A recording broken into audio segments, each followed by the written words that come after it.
او ثوابه پولیس د هغې ځوانان او اهلکار چې دلته موجود دي او ثوابه پولیس د پښتونخوا پولیس برخه او حصه ده. او زه هر ځای چې خبره کوم نو زه د پښتونخوا پولیس ذکر کوم چې ډېر وخت داسې زمونږ په دې وطن زمونږ په دې خاوره پردي جنګونه مسلط شوي دي او ټول عمر په پردو جنګونو کې زمونږ وینه توی شوې ده او ټول عمر په هغه جنګونو مې په وجه چې کوم اور لګېدلی دی د هغه اور په وجه د پښتون وجود سوځېدلی دی. خو د دغه جنګ ګټلو دپاره د دغه اور مړ کولو دپاره او د دغه ظلم مقابلې او مخنیوي دپاره زه چې پښتون قوم کومه ستړې کړې ده او کومې قربانۍ ورکړي دي زه هغې ته هم خراج تحسین پیش کوم. قوم سره څنګ په څنګ چې زما پښتونخوا پولیس کومې کړي دي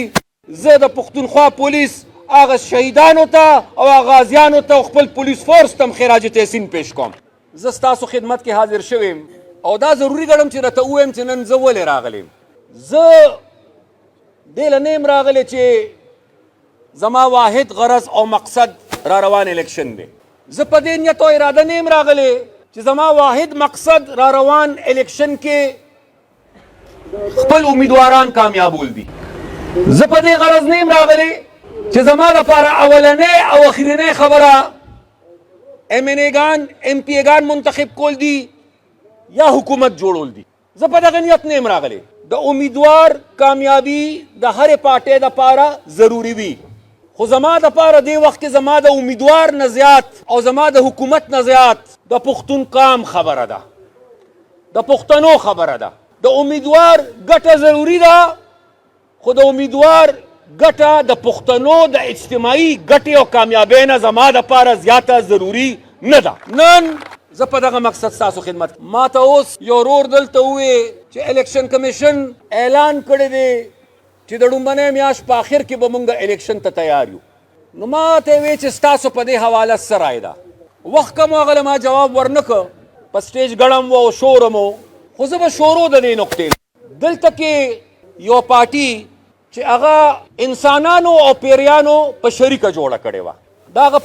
یو مشر چې هغه سره انسانان هم ملګري وو او هغه سره پیریان هم ملګري او اول اخر د انسانانو په همت کم او د پیریانو په همت زیات هغه د دې ملک وزیر اعظم شو.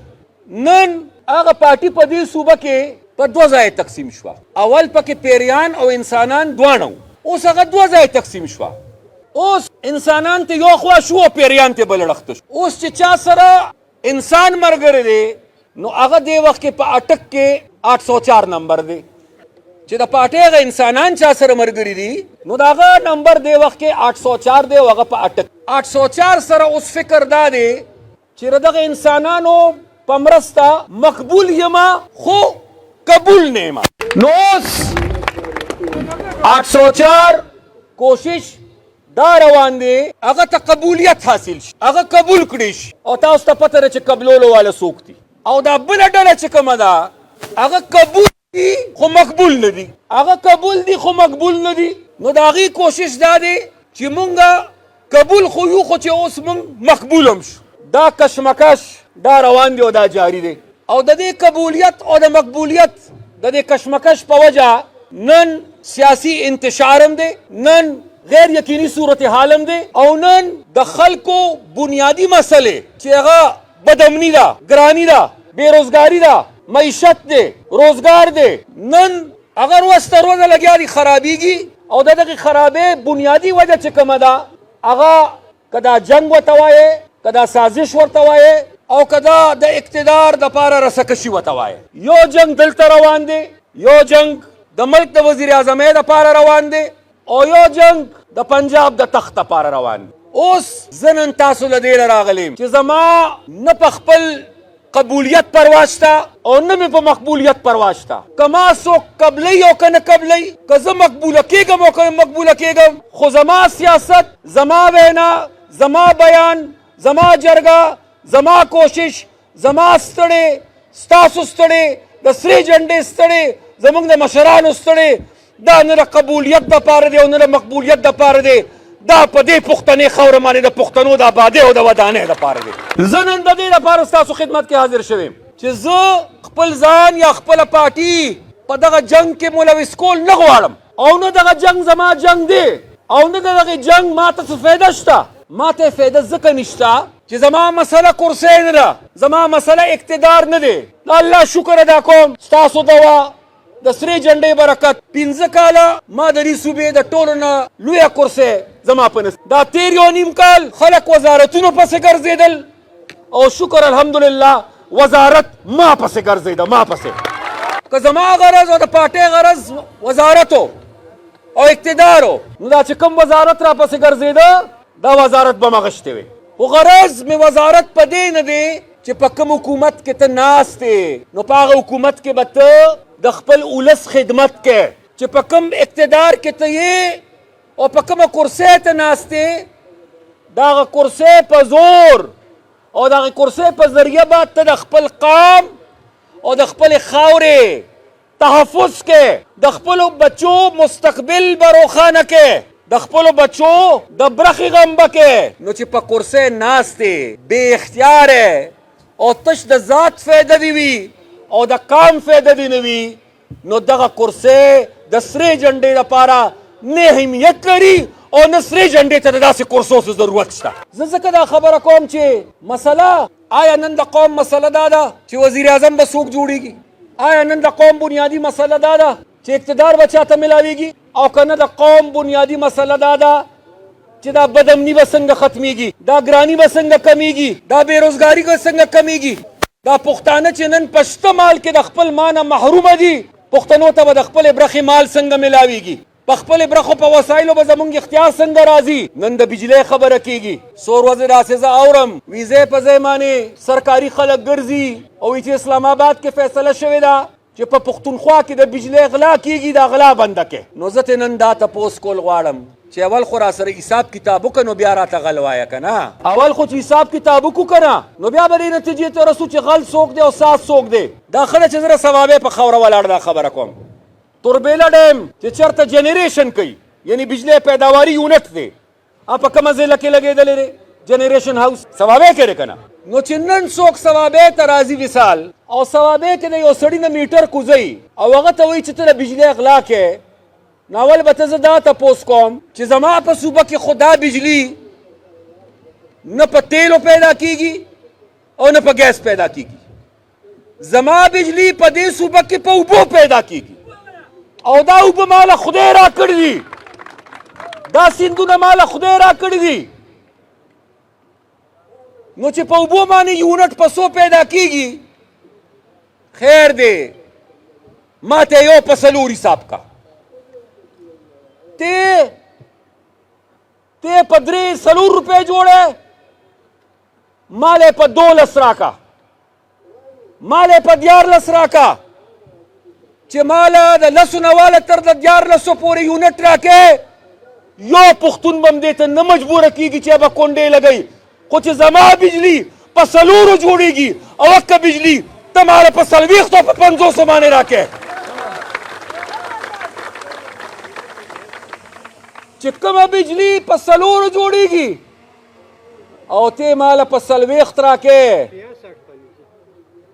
66 خو چې ډېر سلیب اوچت شي 50 کې هم شته هغې نه هم ګرانه شته چې څومره پیدا دغه کنزمشن سیوا کېږي. خو تپوس دا کوم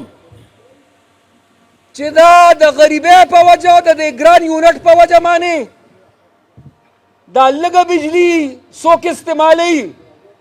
دا غلا کوي او که نه دا د 4 دا یونټ ماله په 40 او 500 راکوي. دغه اصلي غله دي، دغه اصلي ډاکوان دي. غلا خو دغه ده، ډاکه خو دغه ده او بیا آمدن هم نه راکې، بیا ماله زما آمدن هم نه راکې، بجلي خو ارزانه ځکه نه راکې چې بیا تا ته پته ده چې که دا بجلي دلته ارزانه شوه نو فایده پښتنو ته ده. او دویمه ده چې بیا د چاکار سره چې په کراچۍ کې او په لاهور کې کارخانې لګوي، په فیصل آباد کې کارخانې لګوي چې دلته ریټ کمی بیا خو به هر کارخانه دار وي چې زه پښتونخوا ته خپله کارخانه او سرمایه وړم چې دلته یې ولګوم. بیا په دې کې چې کوم زمونږ برخه ده او منافع ده هغه پیسې مونږ ته پوره نه میلاویږي. آخري ځل چې دوی سره حساب کتاب کړی نو هغه د نن نه 14 کاله مخکې شوی و اسلام آباد سره حساب کتاب وابډې سره حساب کتاب او هغه حساب کتاب بل چا نو کړی هغه حساب کتاب سرې جنډې ستاسو په حکومت کې کړی 125 ارب روپۍ ته موږ راوړی وې تش د صوبې برخه نه وه چې ما ته صوبې برخه راوړه ما یو بله فیصله م وکړه یو فیصله مې دا وکړه چې د تماکو د سیس پیسې به تش په هغه علاقو کې لګي چې په کومو علاقو کې تماکو پیدا کیږي دا به د هغه علاقو نه بار بالکل نه استعمالیږي دویمه فیصله مونږ دا وکړه چې مقامی آبادۍ ته به د بجلی په منافع کې مخکې 15 روپۍ په سلو کې ملاوې دی ستاسو حکومت دا فیصله وکړه چې که سوات کې پیدا کیږي که شانګله کې پیدا کیږي که ثوابې کې پیدا کیږي مقامی آبادۍ ته به 15 روپۍ نه ملاویږي بلکې مقامی آبادۍ ته به 10 روپۍ ملاویږي هغه برخه موږ یو په دوه مانه سیوا کړه خو نن هغې برخې نه پښتونخوا صوبه محرومه ده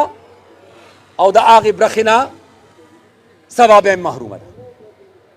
نو ځکه زه ویم چې زما مسله په دې نه حل کیږي چې زه د وزیر اعلی شي زما مسله په دې حل کیږي چې د پښتنو برخه پښتونخوا ته راشي زمونږ خزانه د پښتونخوا ډکه شي او یو ځل بیا په کلاوت مونږ دا ویلی شو پښتنو لسته چې جیبونه ډک دي خزانه ډکه ده خدمت وایه چې خدمت کیږي بیا خبره کیږي وي د ګیس قیمت سیوا کوو تاسو به مې اورېدلي ګیس قیمت سیوا کوو ولې دا په غور خبره واره ځکه چې د بار نه کم ګیس دی امپورټ کوي یعنی راغواړي د بار نه هغه ګیس ګران دی زه د LNG خبره کوم هغه که د قطر نه راځي او یا د آذربایجان نه یا ازبکستان نه راځي هغه ګران دی نو ما تا ته وایي چې هغه ګیس ګران دی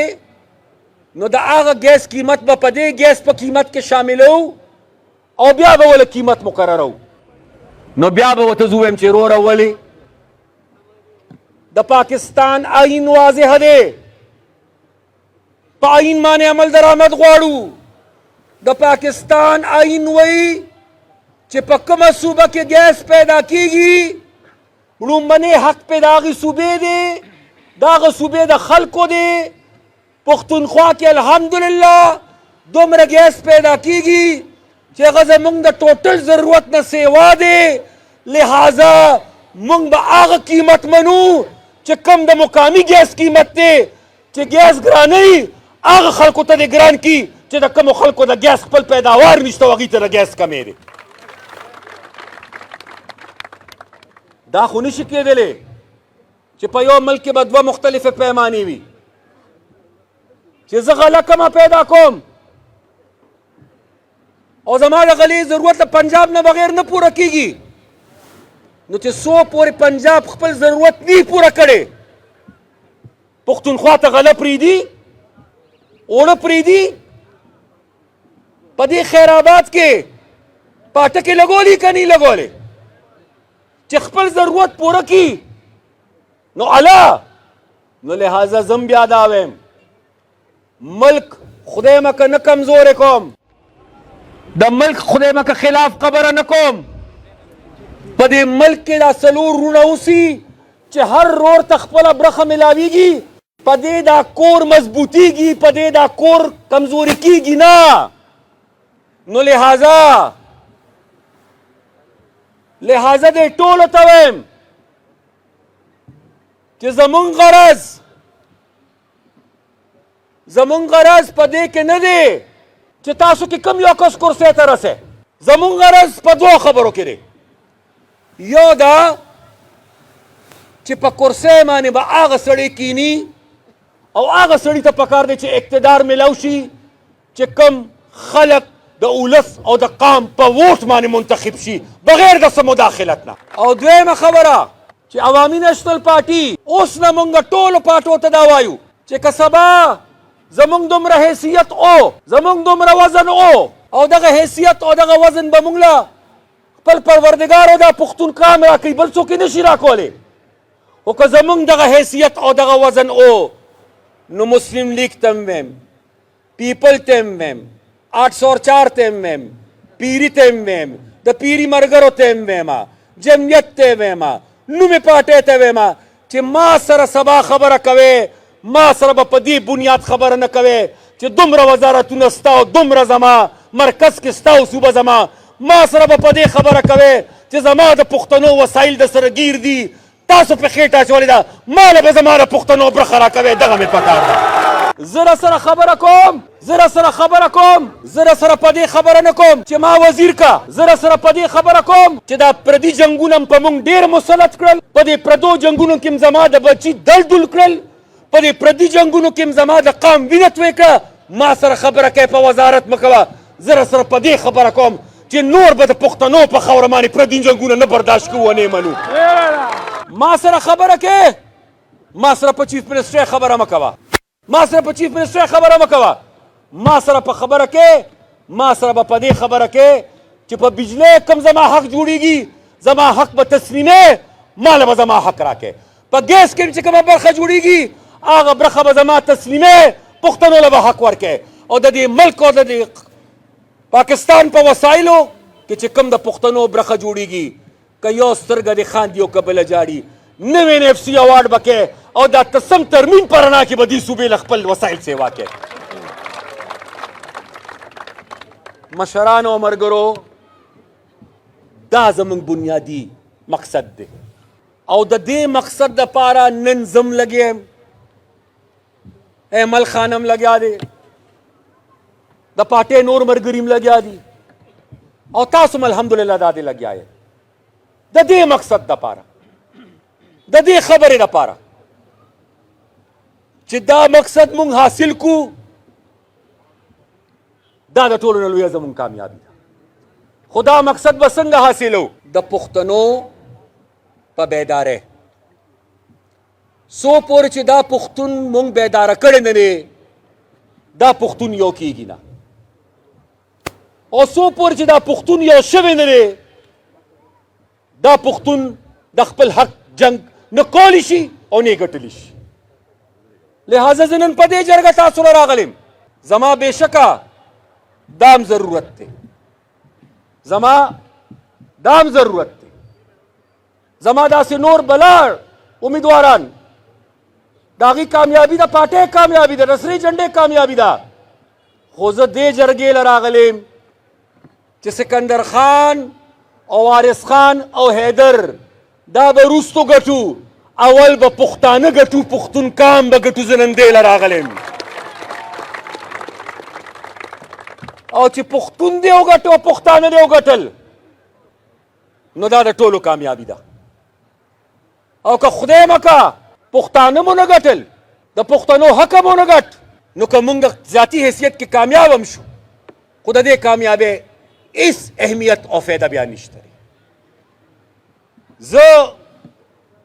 نن په دې ډېر خوندور او ښکلي کنونشن کې به دا اپیل تاسو ته وکړم چې په کلاره مه کښېنئ،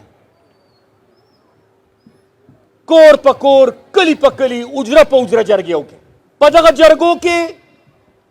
په دغه ستړې کې که د صوابۍ او د لاهور سپینګیري او مشران ضرورت محسوس کوي، که په دغه جرګو کې د صوابۍ زما وروڼه، زما ملګري، زما کارکنان، زما تنظیمونه ضرورت محسوس کوي، او که په دغه ستړې کې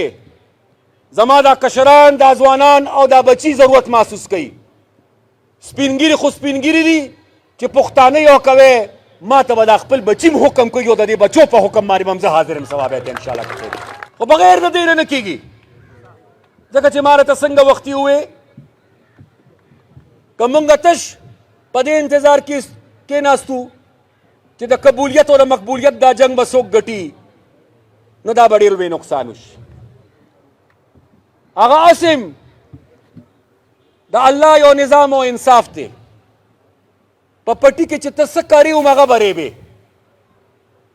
دا نشي کېدی چې ته به ګني کرې او چکندر به راوباسې. دا نشي کېدی. دا نشي کېدی چې ته به غنم کرې او ته به جوار ریبې. دا نشي کېدی. دا چې کومې تجربې شوي دي او دا کوم مداخلتونه شوي دي او چا په دې پټي کې څه کړلي دي چې د چا تخم و هغه او چې چا دا تخم کرلی دی هغه نه تخم زمونږ نه کرلی مونږ دی چې د چا تخم دی او چا کرلی دی وروره مبارک دي شي اوس دې په شریکه معنی ریبي دی اوس.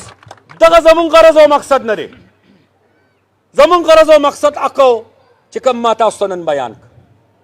او انشاءالله را روان وخت کې دا سلسله به جاري وي. دې پسې غالبا چې په ټوپۍ کې یو جرګه د لویه بیا انشاءالله که الله ته منظور وي نو په شوه کې غالبا یو جرګه ده او بیا د هغې نه پس چې څنګه چرته ضرورت محسوس کېږي. نن ما ته وویلی شو چې یو ډېر لوی شمولیت